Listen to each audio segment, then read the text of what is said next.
A estimativa da Organização Mundial de Saúde é que até 2025 o número de crianças obesas supere os 70 milhões. Então, seu filho faz parte dessas estatísticas, fique atento, porque nós vamos falar sobre isso, nós vamos trazer muitas orientações para você que é pai e que é mãe no vídeo de hoje. E eu estou recebendo hoje a endocrinologista, a pediatra, a doutora Thaisa Macedo, para a gente conversar e trazer orientações para os pais. A obesidade infantil é um problema grave, é um problema que precisa ser observado, discutido, nada de negligenciar, né, doutora Thaisa? Os pais têm que puxar para si essa responsabilidade para reverter esse quadro. Sim, Juliana, muito bem. A gente diz que, na verdade, desde que você se prepara para ter um filho, seu maior desejo é que você tenha um filho saudável, né? Você olha para aquela criança perfeita. Então, desde a gravidez, a mãe já deve se preparar para evitar a obesidade infantil. Então, a mãe que ganha peso excessivo na gestação, que tem diabetes gestacional, tem um risco maior de ter um filho com excesso de peso. Então, se isso já é conhecido, né, já deve ser feita essa preparação desde antes da criança ser gerada. Nos primeiros anos de vida, nos 2 anos de vida, a gente diz que é a época que o centro da saciedade está amadurecendo. Então, é muito importante a forma como a gente começa a introdução alimentar. Então, a introdução alimentar tem importância. A criança é normal, não estamos falando de obesidade ainda, tem importância na prevenção da obesidade adiante. Pode falar. Pode concluir. Existem algumas condições que aumentam o risco de obesidade infantil. A gente vê crianças que foram prematuras extremas, que nasceram com baixo peso, muito importante, e a mãe vai dizer, não, nunca essa criança será obesa. A gente tem muito cuidado para ela não ganhar peso rapidamente. Essa criança tem um risco maior de fazer obesidade, diabetes tipo 2, síndrome de ovário policístico, se for uma criança, uma menina. Então, já são crianças sabidamente com risco maior. Então, a gente tem atenção a mais no acompanhamento, né? A gente está falando que ela ainda é normal, é uma criança que tem peso talvez adequado nessa época. E adiante, né? Adiante, a gente tem as curvas de peso e altura que todo pediatra acompanha a criança através dessas curvas. Não só para a prevenção da obesidade, mas para a saúde como um todo, né? Se a criança já cresce seguindo essa questão dos hábitos saudáveis, praticando esporte, vai ser mais difícil de lá na fase adulta ela ter problemas com a obesidade. Vai ser um processo natural, né? Vai ser o normal dela. Né? Muitas vezes as pessoas dizem, é uma malvadeza, é uma criança, toda criança deve comer bagana, né? Então, vivemos no mundo normal vivemos em sociedade, né? Fora da pandemia, e comemos bolo, né? Comemos alguma besteira num dia especial, é fora da rotina. Na rotina, a gente diz coisas fáceis para as famílias, devemos comer alimentos que vêm da natureza, né? Frango, peixe, ovo, legumes, verduras, arroz, feijão, né? Evitar industrializar, já é clichê, desembale menos e descasque mais, mas isso é extremamente válido, né? Doutora Thaisa, a gente vê numa casa, muitas vezes uma mãe, um pai que tem todo esse cuidado com a sua alimentação e negligencia o filho, né? Porque a mãe compra tudo light e é a dietinha aqui, mas aí quando você vai ver o filho, tá comendo biscoito recheado, tá tomando sorvete todo dia, sanduíche. Os pais, eles se sentem responsáveis por isso ou não? Muitos acham que a responsabilidade não é deles. Pois é, muitos quando levam o filho para consulta, já dizem, olha, ele está com esse problema. Então, esse problema do peso é um problema da família. Toda a família, mesmo que tenha um irmão, que é muito comum, tem um irmão magrinho, mas tem um magrinho. Não, toda a família tem que assumir esse problema, né? Não adianta dizer que é o problema daquela criança que está com excesso de peso. Então, ele precisa melhorar, mas a gente não vai esperar a maturidade da criança, né? Ele não quer, ele não aceita.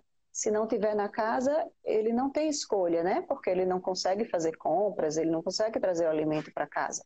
Então, a família, os avós também precisam ajudar muito, né? Às vezes vai para a casa dos avós e lá é tudo modificado. Essa é uma questão familiar. Se a família toda não assumir, não teremos sucesso. A gente tenta, mas a gente já sabe que só dá certo se a família toda assumir essa questão. E com relação ao tratamento, a importância dessa família assumir, a importância de buscar tratamento, de todo mundo se empenhar. Quais são as consequências de uma obesidade, de um sobrepeso negligenciado na infância? Quais são as consequências dessa criança?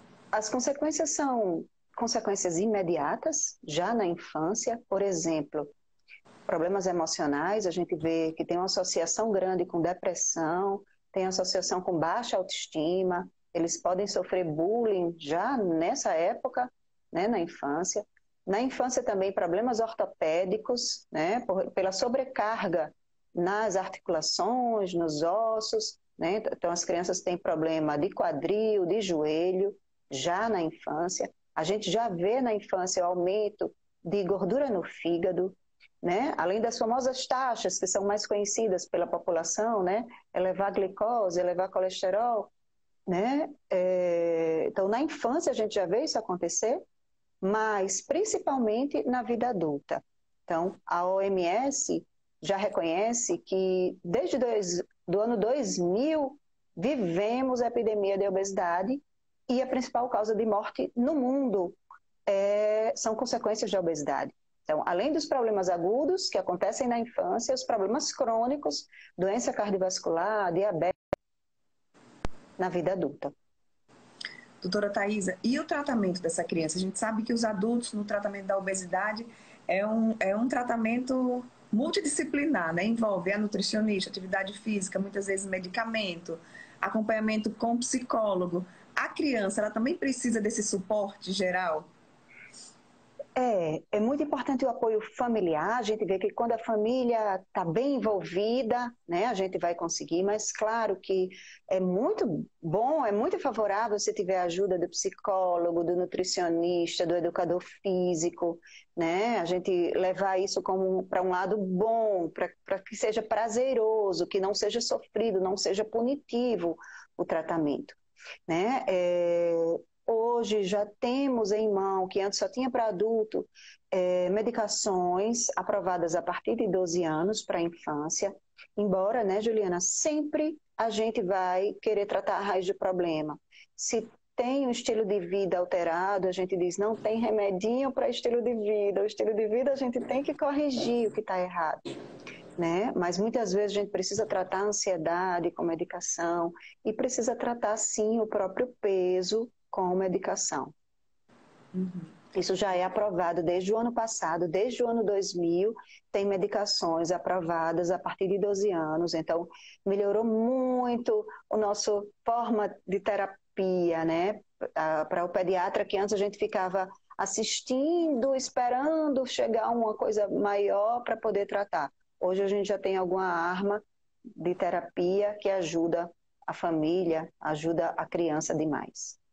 Certo, doutora Thaisa, só para a gente finalizar, né, eu queria que você falasse aí olho no olho para os pais e para as mães, porque se você parar para pensar, a responsabilidade, eu digo isso, é nossa, porque eu também sou mãe, né? Somos nós que compramos os alimentos para os nossos filhos, né? E muitas vezes a gente está dando aí munição para que essa obesidade cresça na vida dos nossos filhos. Então eu queria deixar aqui para a gente concluir esse olho no olho com esse pai e com essa mãe que ainda acha que não precisa se preocupar tanto com o peso do seu filho ou da sua filha, que lá na frente, quando virar adolescente, tudo se resolve, né? Tem aquela história, não, vai entrar no estirão, aí vai emagrecer tranquilamente. Isso acontece, naturalmente a criança vai emagrecer nesse estirão aí que todos falam. Então, infelizmente, Juliana, 80% de uma criança com excesso de peso será um adulto com excesso de peso. Então, menos de 20% melhora espontaneamente. Não devemos esperar essa melhora. A gente sabe que quando tem outras complicações já associadas, aumento da cintura, aumento de triglicéridos, redução do HDL, algumas taxas. Quando tem uma condição que já dá síndrome metabólica, a redução de um parâmetro, de um dos parâmetros, já melhora a qualidade de vida, já reduz as chances de desenvolvimento de diabetes. Então, a mudança, a gente já conhece, deve ser feita na infância. Não devemos esperar a mudança espontânea. Pode acontecer, sim, mas não é o habitual. Então, uma pequena mudança, a mãe se envolver, eu digo a mãe, mas o pai, a família, a avó, um tio, quem fica mais com a criança, se envolver com uma brincadeira, todo dia, 30 minutos de pular corda, polichinelo. Sempre faço atividade física com criança no consultório, prescrevo exercício. A gente é recomendado a prescrever exercício. Atividade física, dormir mais cedo. Não compre, família, não compre salsicha, mortadela, salame, biscoito recheado, suco de caixinha, achocolatado de caixinha. Não se sinta malvado por não ter isso em casa. Se for um aniversário, se for uma festinha, a criança deve ir, deve participar e deve comer livre nessa ocasião.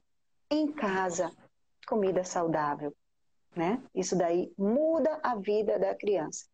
Eu digo que a gente pode comparar isso ao uso de drogas. A gente não traz drogas para a nossa casa, a gente não traz alimento que não seja saudável para a nossa rotina. Eu acho, Juliana, só para também concluir, a gente tem que ser muito parceiro da criança, muito amigo da criança, né? E da família.